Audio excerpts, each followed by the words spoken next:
Olá, meus amigos, espero que todos estejam bem, na paz do nosso Senhor Jesus Cristo.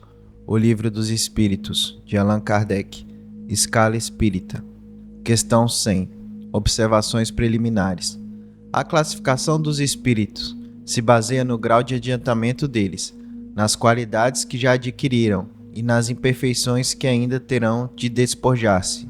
Esta classificação, aliás, nada tem de absoluta. Apenas no seu conjunto, cada categoria apresenta caráter definido. De um grau a outro, a transição é insensível e nos limites os matizes se apagam, como nos reinos da natureza, como nas cores dos arco-íris, ou ainda como nos diferentes períodos da vida do homem. Podem, pois, formar-se maior ou menor número de classes, conforme o ponto de vista sob o qual se considera a questão. Dá-se aqui o que se dá com todos os sistemas de classificações científicas. Esses sistemas podem ser mais ou menos completos, mais ou menos racionais, mais ou menos cômodos para a inteligência. Sejam, porém, quais forem, em nada alteram as bases da ciência. Assim, interrogados sobre esse ponto, é natural que os espíritos hajam divergido quanto ao número das categorias, sem que isso tenha maiores inconvenientes. Entretanto, alguns se agarram a essa contradição aparente sem refletirem que os espíritos não ligam a menor importância ao que é meramente convencional. Para eles, o pensamento é tudo. Deixam-nos a forma, a escolha dos termos, as classificações, numa palavra, os sistemas. Ajuntemos ainda uma consideração que não se deve jamais perder de vista, a de que entre os espíritos, assim como sucede entre os homens, há os muito ignorantes, de modo que nunca será demais nos prevenirmos contra a tendência em crer que, por serem espíritos, todos devam saber tudo. Qualquer classificação exige método, análise e conhecimento aprofundado do assunto. Ora, no mundo dos espíritos, os que possuem limitados conhecimentos são, como nesse mundo, os ignorantes, incapazes de abranger um conjunto, de formular um sistema, não conhecem ou não compreendem, senão imperfeitamente, uma classificação qualquer. Para eles, todos os espíritos que lhes são superiores pertencem à primeira ordem, já que não conseguem apreciar as nuances de saber, de capacidade e de moralidade que os distinguem, como sucede entre nós a um homem rude com relação aos homens civilizados.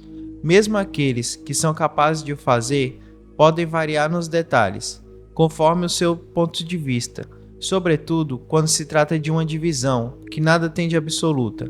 Linneu, Jussieu e Tournefort tiveram cada um seu método, sem que por isso a botânica mudasse no que quer que fosse.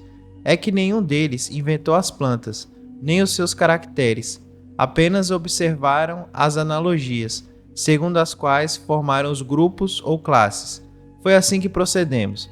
Não inventamos os espíritos, nem as suas características.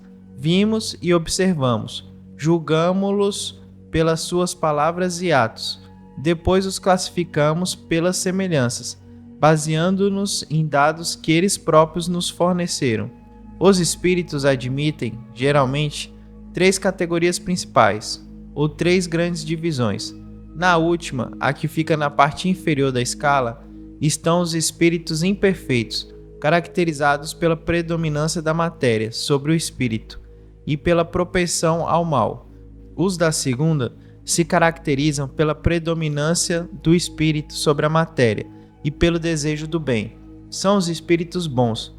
A primeira, finalmente, compreende os espíritos puros, os que atingiram o grau supremo da perfeição.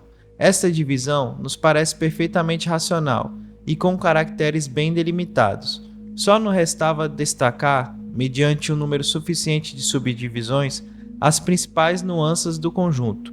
Foi o que fizemos, com o concurso dos espíritos, cujas benévolas instruções jamais nos faltaram. Com auxílio desse quadro, será mais fácil determinar a ordem e o grau de superioridade ou de inferioridade dos espíritos, com os quais podemos travar relações, e por conseguinte, o grau de confiança e de estima que merecem.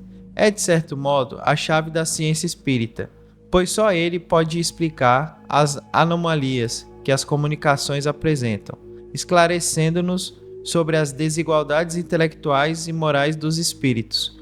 Cumpre observar, todavia, que os espíritos não ficam pertencendo exclusivamente a esta ou aquela classe. Como o progresso deles só se realiza gradualmente e muitas vezes mais num sentido do que em outro, pode ser que reúnam em si características de várias categorias, o que é fácil de avaliar por sua linguagem e seus atos.